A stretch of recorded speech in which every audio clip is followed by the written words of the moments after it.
Cynthia, welcome. Thank you. I've really been looking forward to our conversation.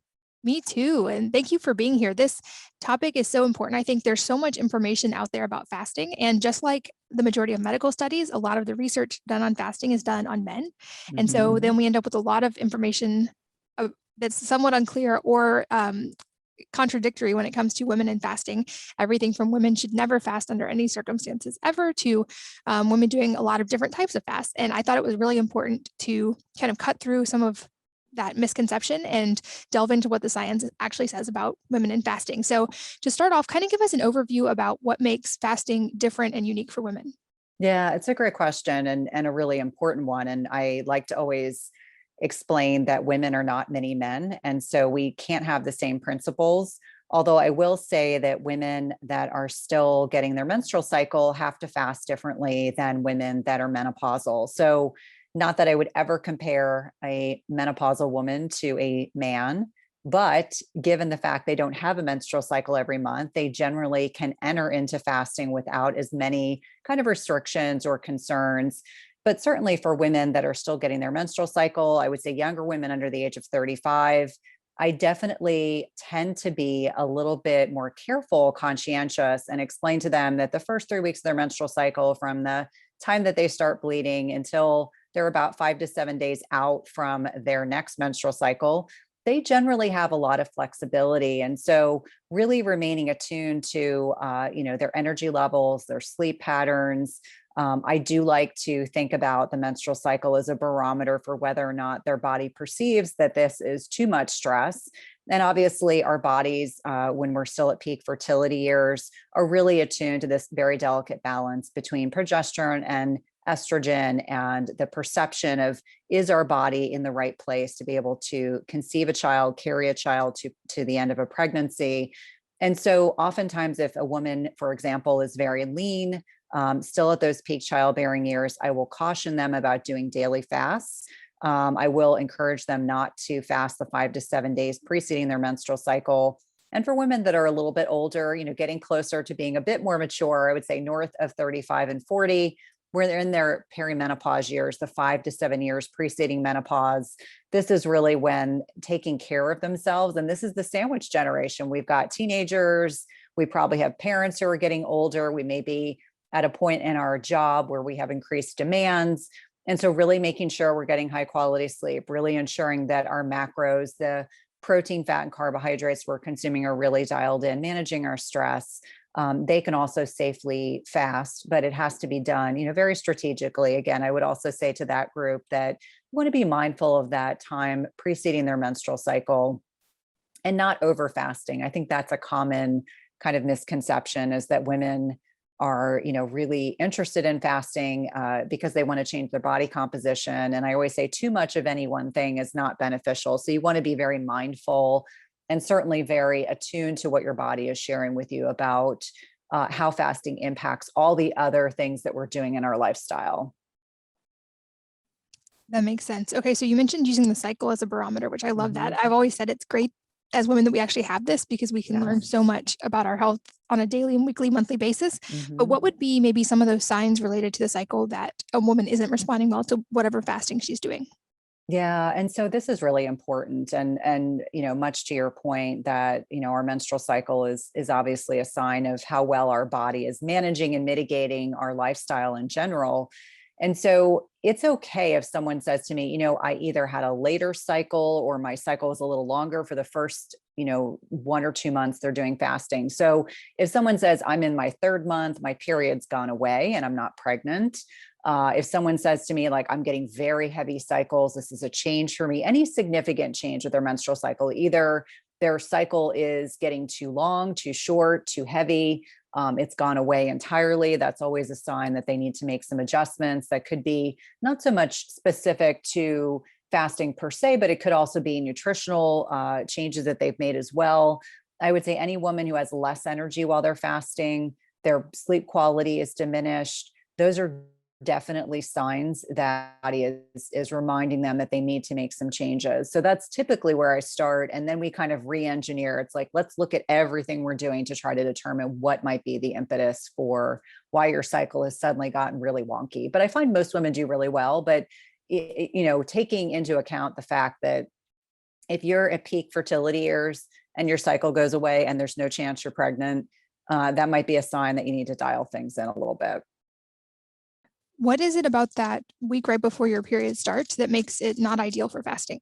Yeah, that's a great question. I think that, when we look at what's going on in our body and these fluctuations of progesterone, the fact that, we're leading up into a time when we are becoming increasingly less insulin sensitive. This is a time when our bodies actually can accommodate a bit more calories, not a whole lot more. I don't like to count calories, but I say anywhere from 100 to 150 additional calories that week preceding the cycle. And that's really done to ensure that if we have an egg that has been fertilized after ovulation, that we're getting to a point where our body is ready to take the next step, or if we don't have an egg that's fertilized, getting ready to shed the lining of the endometrium.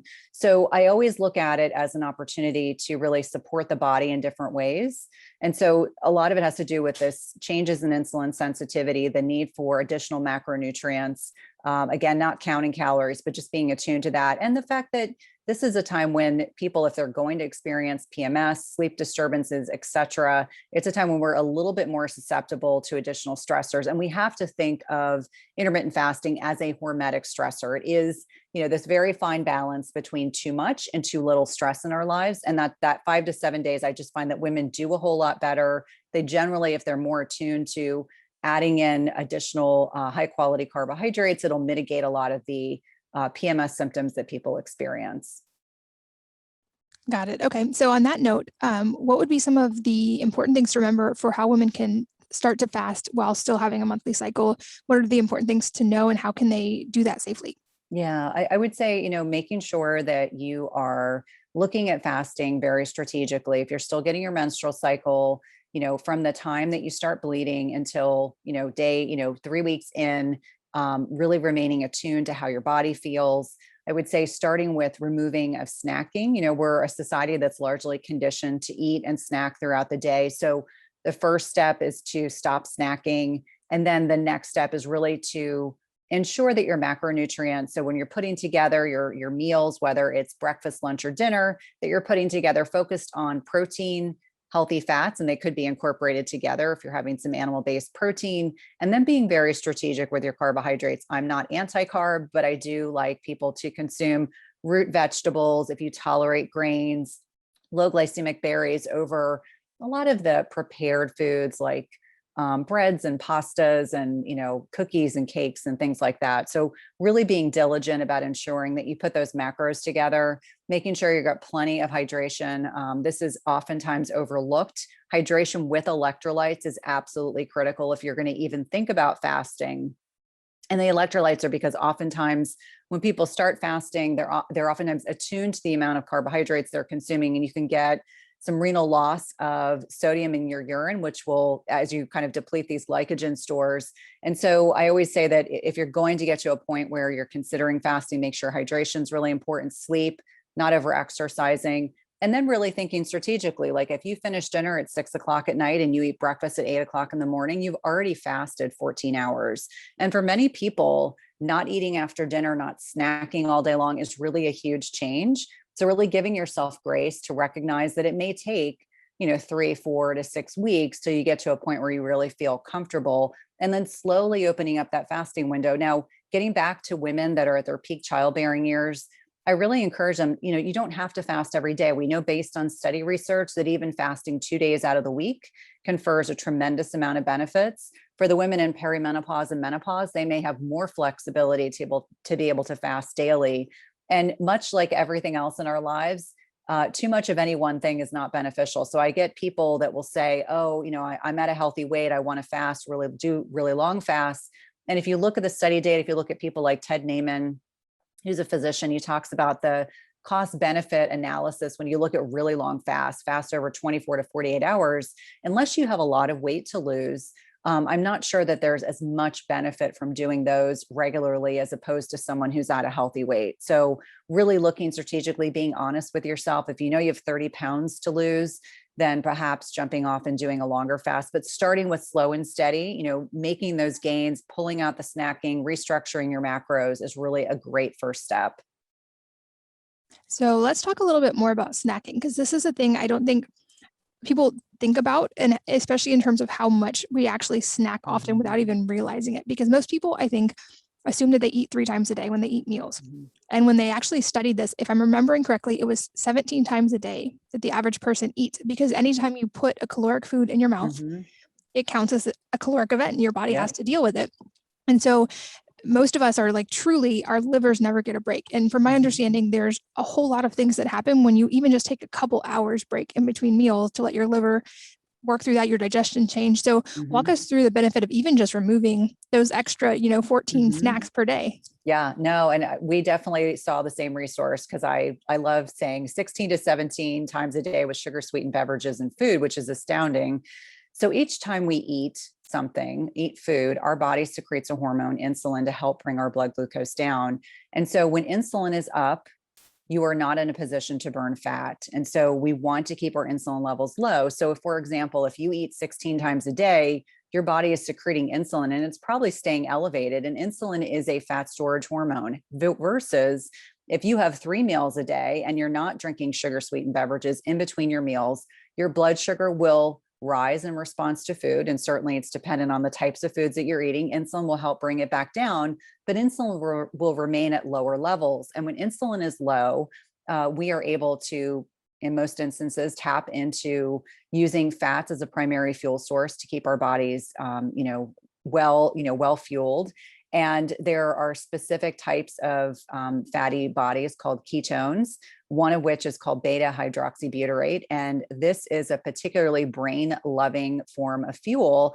It'll diffuse right across the blood-brain barrier, and it's really a superior source of fuel. So the longer that you're fasting, the more likely you are to be able to create these ketone bodies to fuel your body. But you first have to burn through, as you mentioned, liver glycogen and skeletal muscle glycogen. And the more carbohydrate dependent someone is, the longer it's going to take to burn through those carbs to be able to get to the fat storage. So you want to get to a position where you are really optimizing your ability, and our bodies go back and forth. You want to be able to use carbs and fats as fuel sources, but the ability to move back and forth, many of us are mitigated by the fact that we're overfed.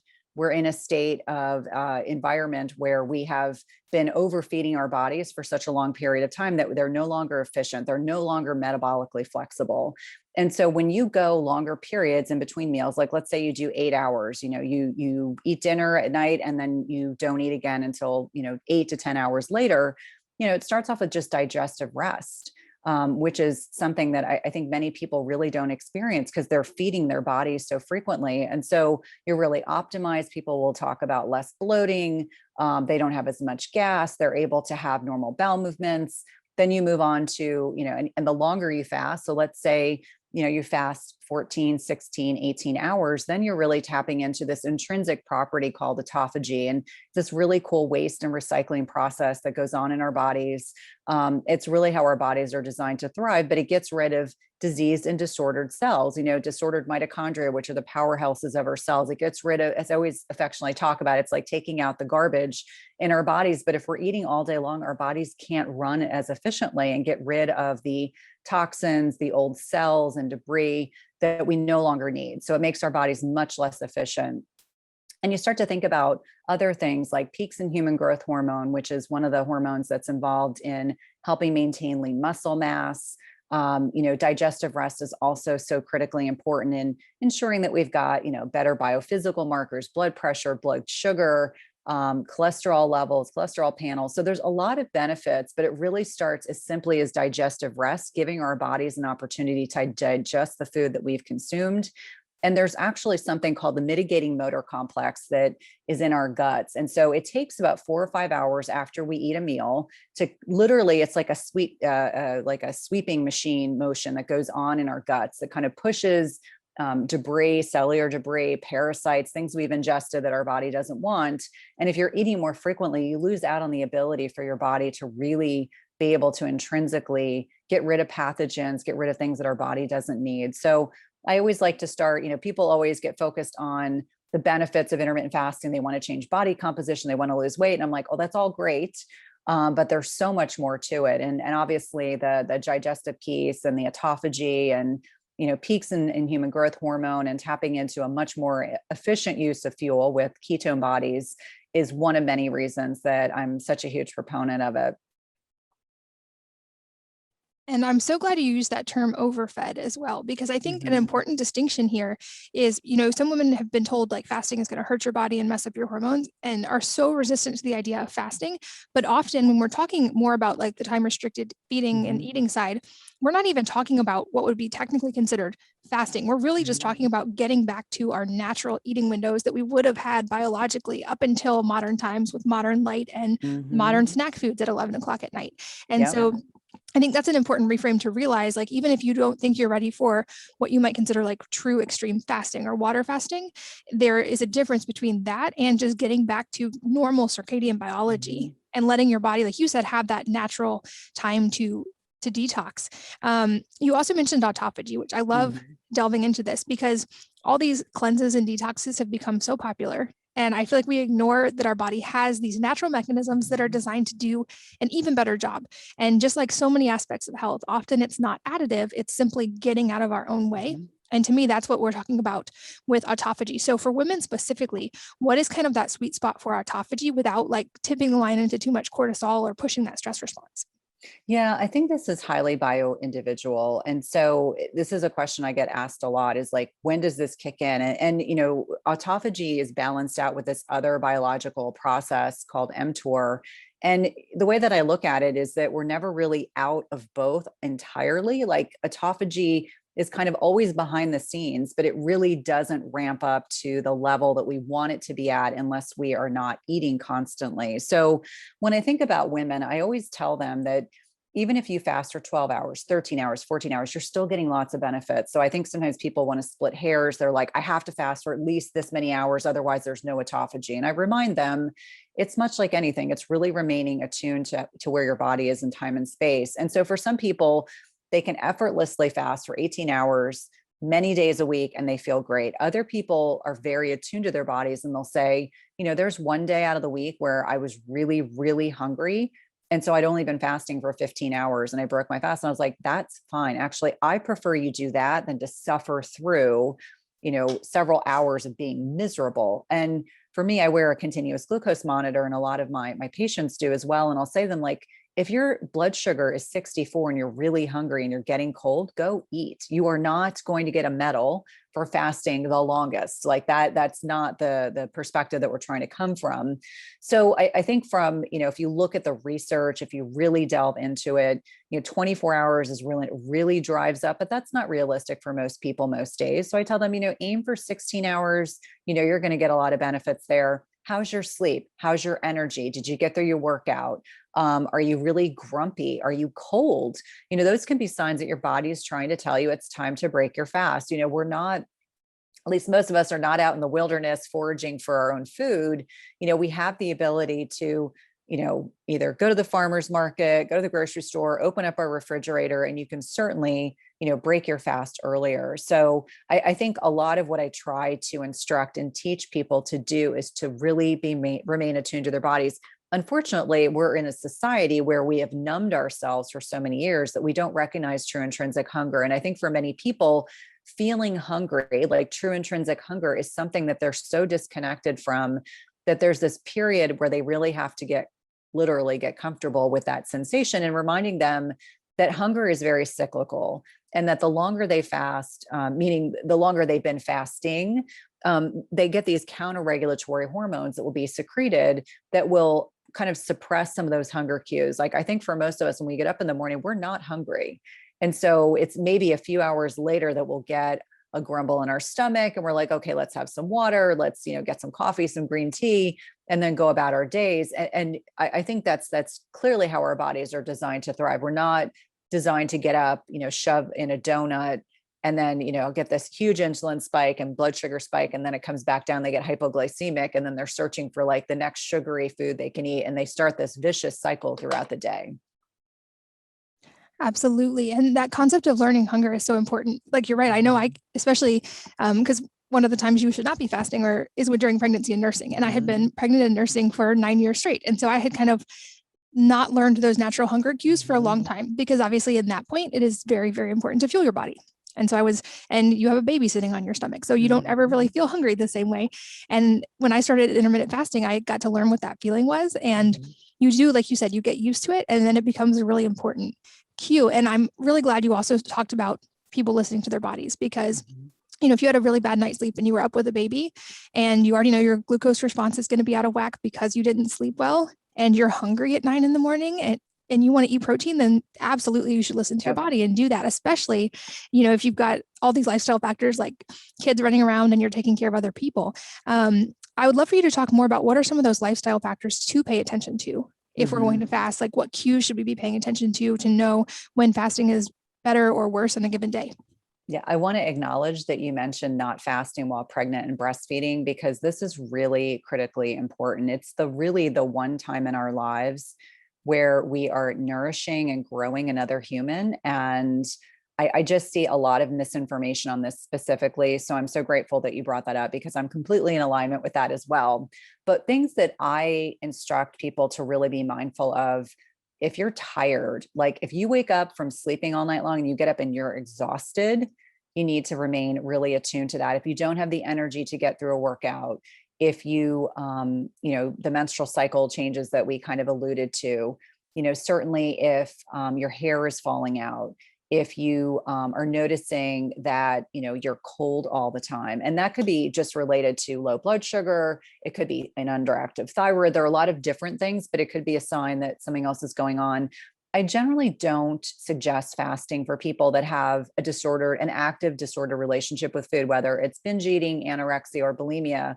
Obviously, there are definitely individuals that are working concurrently with a very talented therapist. And so that is very different. But I do find that sometimes it can trigger those tendencies. So people will say, I'm binging every time I break my fast. And if it's not just a once in a while thing, that might be a sign that it's just their body is, we have this amygdala. And so the lizard brain overrides our prefrontal cortex. And that's why their body is literally like, food scarcity, I need to eat all the things. So really dialing back and maybe just fasting for a shorter amount of time. I think about those that are underweight. Maybe someone's recently been sick or been in the hospital. If someone has like a significant medical illness, I always kind of point a finger and say, this is a time just to check in with your healthcare professional. I find that most healthcare providers are very supportive of fasting, but if you are on chronic medication, you want to have a conversation, because if you lose weight, you may indeed, have lower blood pressure. You might get dizzy. You might, especially with positional changes. If someone's diabetic, they may need an adjustment in their medication. So, really having those conversations. And again, I find that most healthcare professionals, are very supportive. I don't think in most instances, I've had any issues with shared patients having issues, but, really thinking about just very basic things: dizziness, lightheadedness, especially with positional changes, making sure you're staying really well hydrated, changes in your menstrual cycle, energy issues, poor sleep. That's one thing that I see with a lot of people, not just women, but also with men. If suddenly like you can't sleep through the night, that's not a good sign, because we know, as you already alluded to, that if you get less than 6 hours a night of sleep, it dysregulates your blood sugar, your cortisol, leptin, and ghrelin. You're not going to crave broccoli. You're going to crave junk, because your body is looking for a compensatory ability to, regulate what the high quality sleep that your body really wanted. So that's typically a starting point. Obviously, I've seen situations or heard of situations where patients will go from, having well-managed stress to feeling like they're very anxious, very depressed. I always explain to them that, gut health mitigates neurotransmitter production. And so really important to really dive into the gut health piece if they're feeling like all of a sudden they have all this anxiety and they're not able to really differentiate where that's coming from, that it could be changes in their diet as well. But you definitely want to look a little bit more deeply at that as well. Absolutely. And I'd love to go a little deeper on the hydration side as well, because I know from what I've read, a lot of women are chronically mildly dehydrated to begin with. And we've had this kind of misconception in the medical world for a long time about salt, especially, but electrolytes being bad and not wanting to get too much. So talk a little bit about hydration in general, but also why it becomes even more important when we're fasting. Yeah, no, I love this topic. I worked in cardiology as an MP for 16 years. And so like, I'm super savvy with electrolytes. So the hydration piece, Absolutely. By the time we get thirsty, we're already dehydrated, and most people don't drink enough water. In fact, I think the statistic I read was that the average individual drinks very little water throughout the day. It's generally caffeinated beverages, which oftentimes will dehydrate us further, sugar sweetened beverages, and the sugar will dehydrate us further, or it's alcohol, given the last, 16, 17, 18 months, certainly with more stress. So really focusing on half your body weight in ounces of water a day minimum. If you're only doing 20 to begin with, slowly increase it to 30. The added benefit is that when you add electrolytes, your body will hold on to a bit of more of the water. So you'll actually retain water, not in the way that you're going to be having a lot of swelling or edema, but we recognize that most often when people are fasting, they will lose serum sodium, so salt, through their urine. And no, salt is not all bad. In fact, we could have a whole separate conversation on the fact that we need more salt in our lives, and salt and chloride, magnesium, potassium in very specific amounts. Unfortunately, there's a lot of fear mongering about electrolytes, but they are involved in nearly every biological process in our bodies, including action potential, membrane potentials, communication between cells, smooth muscle relaxation.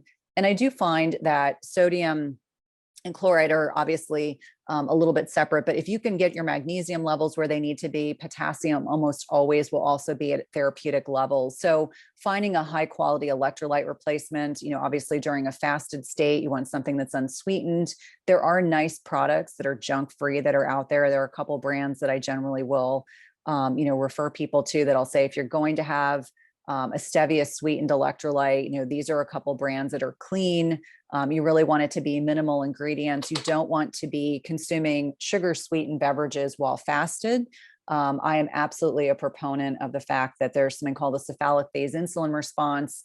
And that is in response to something sweet on our tongue, our body will prepare itself for food coming. So when people will say, oh, well, stevia based on studies is, completely fine to take while fasted, I always remind them, like, I don't know about you, but if I drink something sweet, or my body perceives I'm going to eat something sweet, I am fairly confident that physiologically my body is preparing itself for food. So, it's really being mindful, and it doesn't have to be, sometimes people really want to start with something as simple as Himalayan sea salt in their water, not so that it tastes like the ocean. But a couple sprinkles of Himalayan sea salt is a really easy way to start.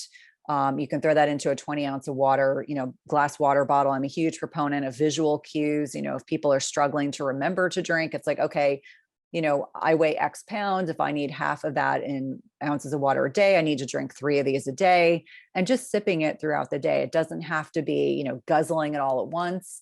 And I find when people add electrolytes to their water, not only do they feel better cognitively, they sleep better, they have less headaches, they're able to, go to their gym or whatever kind of exercise they're doing. It's very humid in the part of the country that I'm in right now, so there's a lot of sweating that goes on. I have to remind my teenagers to drink more water, even though they don't want to. But it's a good habit to get into. In wintertime when the heat's on, it's very dehydrating as well. So really being cognizant of the quality of salt that you are utilizing, and processed salt, the salt that's used, the iodized salt that's used in the processed food industry is very, very different than sea salt, Celtic sea salt, Himalayan sea salt, the kinds of salts that we're talking about. And I don't want people to be fearful of salt. I think that's been a really terrible misnomer. There's certainly, there was a lot of misinformation. I didn't know that I was sharing it at the time with my cardiac patients, but I do like to remind people now that we should not be fearful of salt. Salt is designed to not only make our food taste better, but to light up our taste buds. And if you're using really high quality salt, you need very little amounts. It's very, very flavorful. Yeah, absolutely. And I think another important point here too, when it comes especially to women in fasting that isn't talked about enough, is the idea of refeeding and being intentional about fueling when you are eating, which also I think helps break that like deprivation mindset that a lot of women have when it comes to food. But it's just making sure to like signal your body that you are not in a starvation mode. And the other important key, that of course, being to eat enough when you are eating. So can you kind of walk through some of the guidelines when it comes to refeeding? I know you mentioned protein already, and I'm a big fan of making sure, especially as women, that we're getting enough protein, since many of us are not. I know there's also a careful carb component here as well. So walk us through what we need to know about refeeding. Yeah. And so, for everyone that's listening, when you break your fast, I encourage everyone to do some experimentation. Some people prefer to break their fast with something like bone broth, very nourishing, very hydrating, very light. Some people prefer to break it if they tolerate dairy. They're going to do a full fat dairy. Maybe they have some nuts or some berries in there. I personally like to break my fast with eggs. That seems to be a protein that works really well. And it's important that when we break our fast, we don't break our fast with a bunch of carbohydrates. I'm not anti-carb. I just like people to understand the science that, if you're going to have a meal, you want to make sure it's protein and carbs together, or you can have protein and fat together, but carbs are never by themselves because it'll mitigate a much more intense insulin response. So when you talk about refeeding, and I think this is really important, there's two separate things. So refeeding could be breaking your fast and then determining how you're going to structure your meals. And so that's obviously important.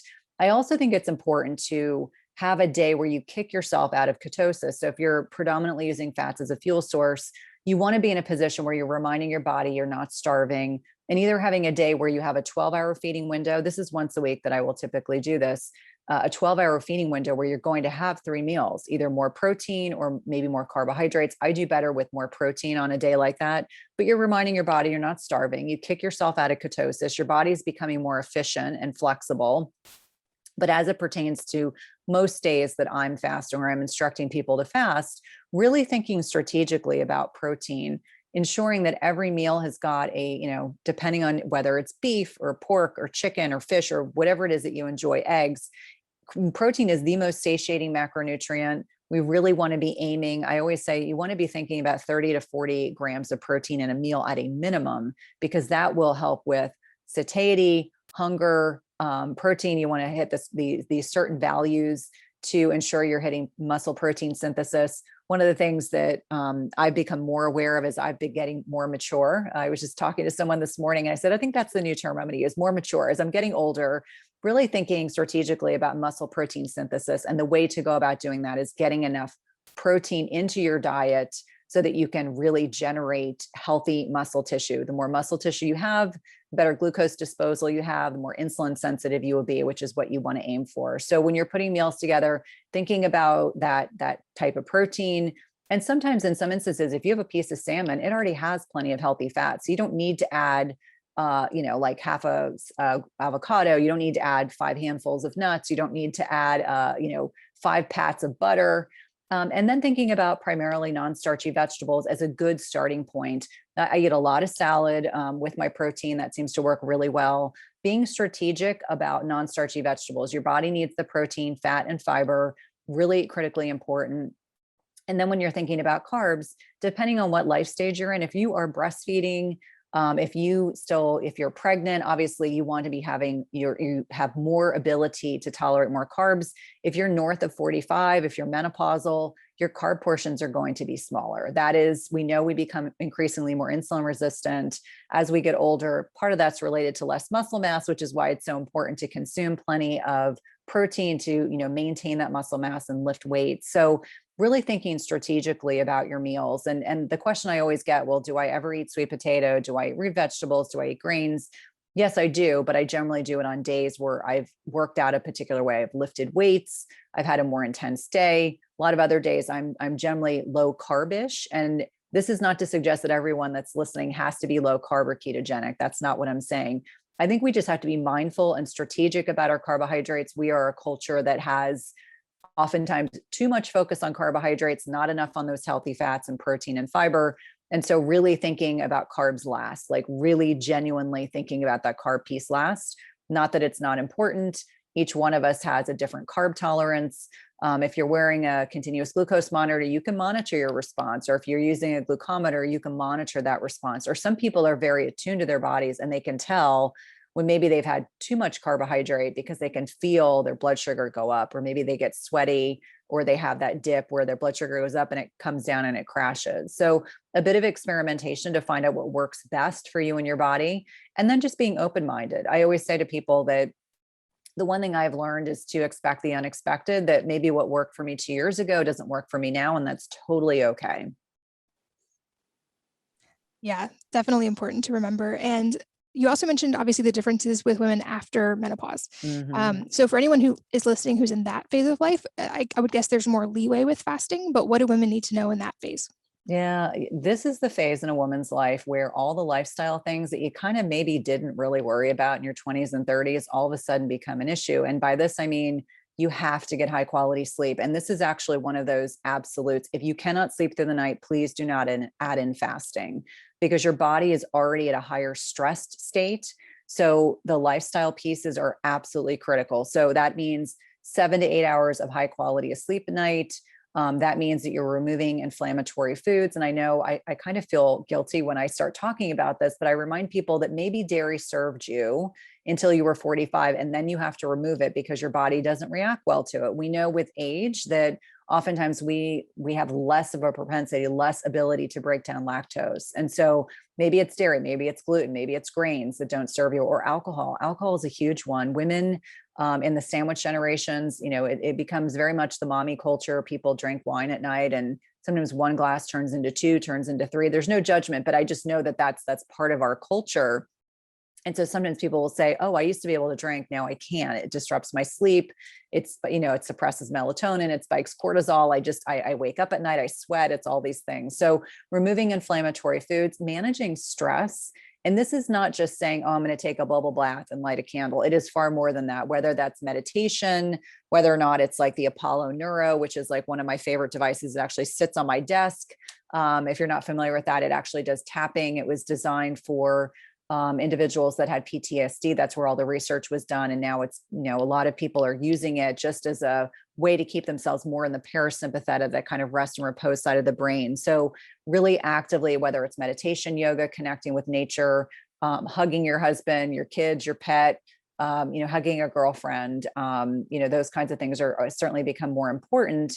And I think, the last piece is not over exercising. And I think, unfortunately, we're also part of that culture where if a little bit of exercise is good, 5 times as much, the cardio bunnies that at 25, they could run miles and miles and miles. At 45, all of a sudden they look haggard, they're exhausted. Much more important to lift weights and to do kind of a low impact, whether it's walking or Tai Chi, or just something that's kinder to your body. So menopausal women don't have as much hormonal fluctuation week to week, day to day, as they did when they were still cycling. And so they do get a little bit of flexibility there, but the lifestyle piece becomes critically important if they want to do well, as well as the macros. Because when someone says to me, I don't sleep well, I crave sugar constantly, I'm exhausted, I'm like, that is not the right time to add in intermittent fasting. That will just be way too much for your body. Yeah, absolutely. And I think that's the confounding factor that relates to all of these is we have to figure out how to deal with stress, because stress, like you said, is a time when you should not be fasting if it's just going to add stress to your body. And we know that stress has reached epidemic proportions in our society, especially for women. And so that's a very important key that can make a tremendous difference between fasting and doing well, and fasting and really stressing your body out.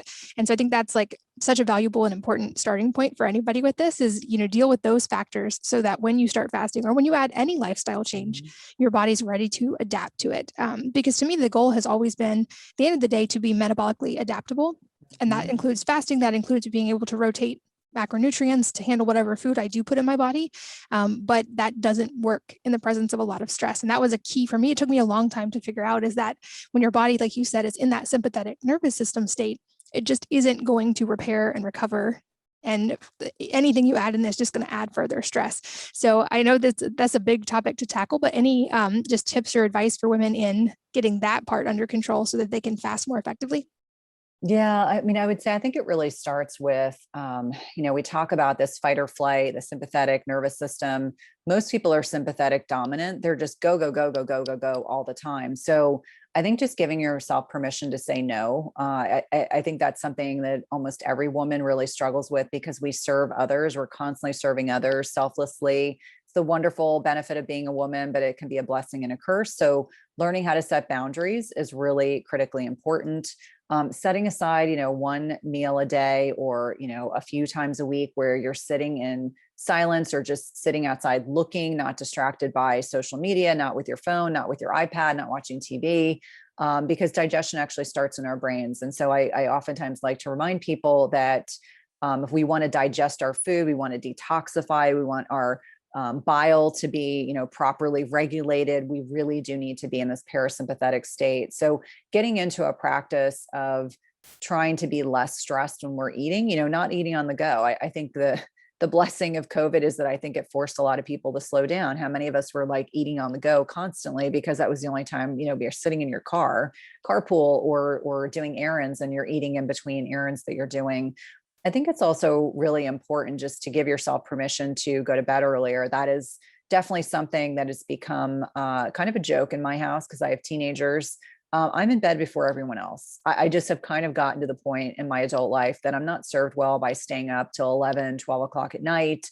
And so I have a pretty non-negotiable bedtime. I'm usually in bed by 9:30, which makes everyone laugh. I got my blue blockers on. I've got a silk sleep mask. I'm in the dark. And I just remind people that that's how I thrive. That's really how I do best. And so I think people really have to just give themselves permission to be able to say, you know what, I need to be a little bit selfish. And for me, I need to go to bed 30 minutes earlier. So it may start with just saying, 3 times a week, I'm going to sit in a relaxed state for one meal. I'm going to go to bed 30 minutes earlier.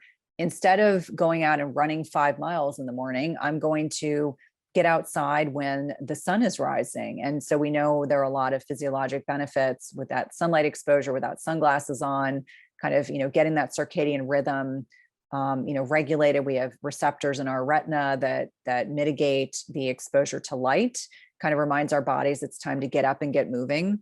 And not to mention the vitamin D synthesis that you'll get with some sunlight on your skin. So I think it's really about that self-care piece. And self-care oftentimes is not sexy, but it is certainly something that should really be prioritized, and oftentimes is not appreciated enough until we, go through a healthcare hiccup or we have a trying or stressful time in our lives. And then people will kind of reevaluate where they are. I think that's really, really important. Great tips. I've been taking notes for the show notes for you guys listening, wellnessmama.fm, all the notes there, as well as some links to some of the things we've talked about. And as we get close to the end of our time, a couple other questions I love to ask are if there's a book or a number of books that have had a profound impact on your life, and if so, what they are and why. I think the book that really started it all, that really changed the trajectory, not only of my life, but also my career, is a book by Robin O'Brien called The Unhealthy Truth. And so at the time, my kids were in elementary school, but I have a child with life-threatening food allergies. And I was so angry when I read her book, not at her. I think it has an incredible message, but it completely changed my perception of nutrition, the processed food industry, lobbying efforts, and how that has impacted children's health and well-being. And so that book really changed the entire pivot. Like at that time, I was still very much traditional Western medicine trained in cardiology, toting the statin party line. And then I slowly started to question a lot. And for me, it was life-changing on every level, because we had been living, I felt like, in fear for so many years because of his food allergies. It made us awkward when we would go to family events or go to a restaurant. We'd kind of hold our breath. And when an allergist says to you, grab an EpiPen and pray because his allergies were so severe, definitely not what parents want to hear. So I would say that's absolutely a book that really resonates and stays with me. There's another book called Salt, Sugar, Fat that was written by a New York Times author, writer, really talking about as an expose of the processed food industry. And up until that point, I really had no idea about a bliss point and how they bring in these food scientists to make processed food as hyper palatable and addictive as possible. And I thought, well, my patients don't stand a chance if this is the kind of garbage that is being peddled and being very focused on profits over health. I think those are the two that really got me changing my mind about what I was doing. And certainly they're books I recommend often because I think that they can really be profoundly impactful. If people are really trying to get a sense for what's changed in our food, what's going on with the processed food industry, those are two areas. I would say another book that has really made a large impact, which is fairly recent. It's called Metabolical by Dr. Robert Lustig. I've read all of his other books, but it's really marrying the concept of what the processed food industry is doing to our health in such a way that, there's no question. He dives really deep into the research. I always say the sign of a good book from my perspective is that how many pages I have turned over and created highlighter. And so Metabolical is probably a more recent read that is definitely just galvanizing my opinions and validates a lot of what I've been saying. It's just really nice to have someone else who's so deeply steeped in the research and has been a researcher for like 40 years. So another physician that's out there fighting the good fight. Oh, all such great recommendations. Those will be linked in the show notes as well. And lastly, any parting advice and also where people can find you to keep learning from you? Yeah. So parting advice, be kind to yourself. There's a lot of things that Katie and I talked about today. And I remind, like, slow and steady wins. No one's expecting you to listen to the podcast and then want to make 50 changes all at once. I would rather you do one successfully and then peel back another layer. I always use the analogy to an onion. Be kind to yourself, make one change at a time. Small changes add up to huge, huge impact.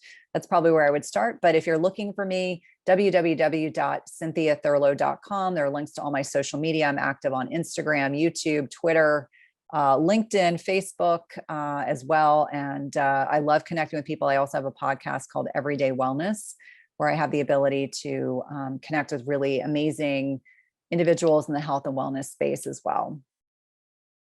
Awesome. All those links will be there as well. And Cynthia, thanks so much for your time today. This is, like I said in the beginning, such an important topic, and so grateful for resources and for you spreading the word about all of these important messages related to fasting.